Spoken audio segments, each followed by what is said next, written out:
Selamat pagi anak-anak. Kembali bersama Ibu Isti Kurnaidi. Kita akan mengikuti bacaan Alkitab harian untuk anak. Hari ini, tanggal 8 April, bacaan Alkitab kita 1 Samuel pasal 24. Mari kita awali dengan doa. Bapa di surga, kami akan belajar firman Tuhan. Tolong kami supaya kami dapat memahami firman Tuhan.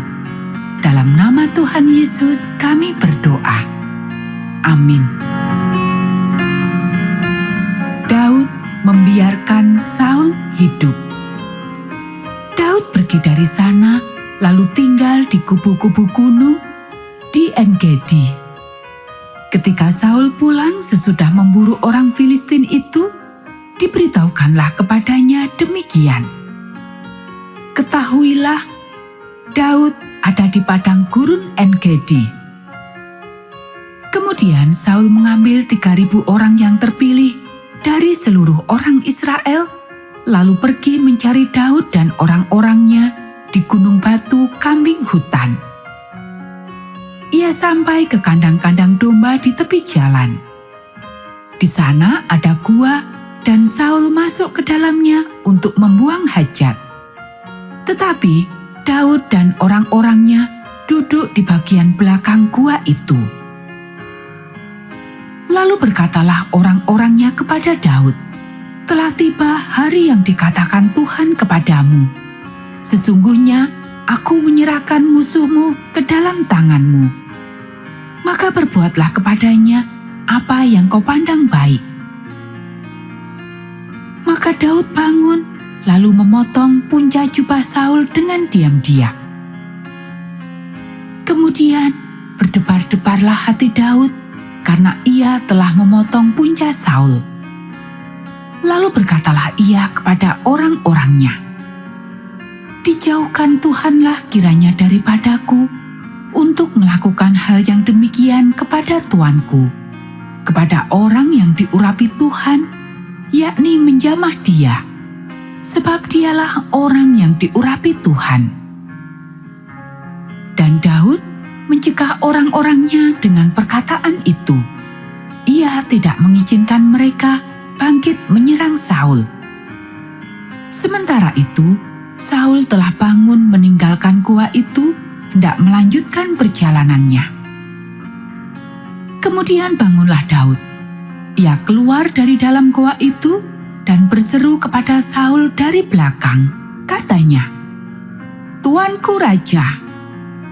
Saul menoleh ke belakang.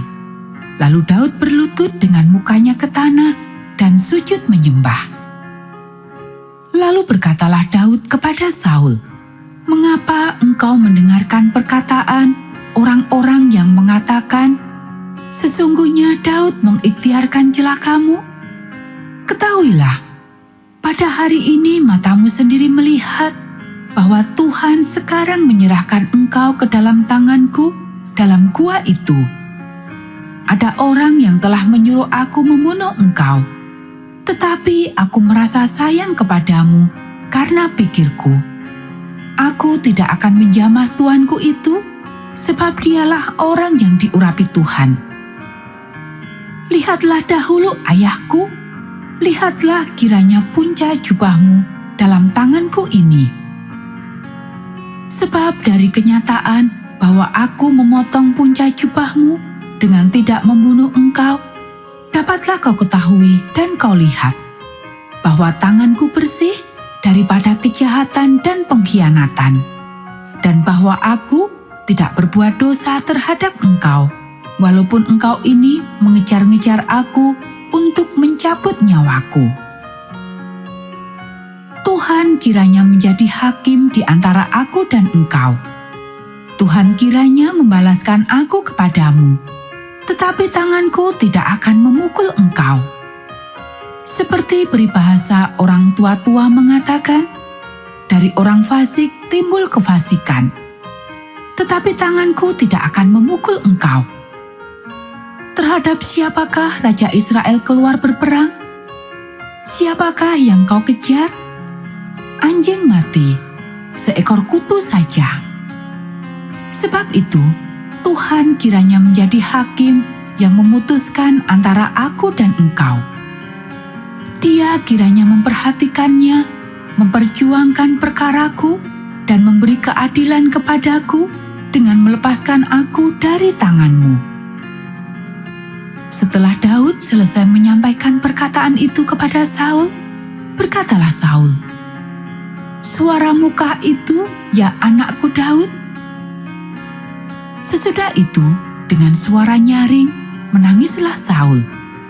Katanya kepada Daud, "Engkau lebih benar daripada aku, sebab engkau telah melakukan yang baik kepadaku, padahal aku melakukan yang jahat kepadamu. Telah kau tunjukkan pada hari ini betapa engkau telah melakukan yang baik kepadaku. Walaupun Tuhan telah menyerahkan aku ke dalam tanganmu, engkau tidak membunuh aku. Apabila seseorang mendapat musuhnya, masakan dilepaskannya dia berjalan dengan selamat? Tuhan kiranya membalaskan kepadamu kebaikan ganti apa yang kau lakukan kepadaku pada hari ini. Oleh karena itu, sesungguhnya aku tahu bahwa engkau pasti menjadi raja, dan jabatan Raja Israel akan tetap kokoh dalam tanganmu. Oleh sebab itu, bersumpahlah kepadaku demi Tuhan, bahwa engkau tidak akan melenyapkan keturunanku dan tidak akan menghapuskan namaku dari kaum keluargaku." Lalu bersumpahlah Daud kepada Saul. Kemudian pulanglah Saul ke rumahnya, sedang Daud dan orang-orangnya pergi ke kubu gunung. Anak-anak, demikianlah bacaan firman Tuhan hari ini. Mari kita akhiri dengan doa. Bapa di surga, terima kasih kami sudah belajar firman Tuhan. Tolong kami supaya kami dapat melakukannya. Kiranya Tuhan memberkati kami hari ini saat kami belajar, bermain, dan membantu orang tua. Dalam nama Tuhan Yesus kami berdoa. Amin.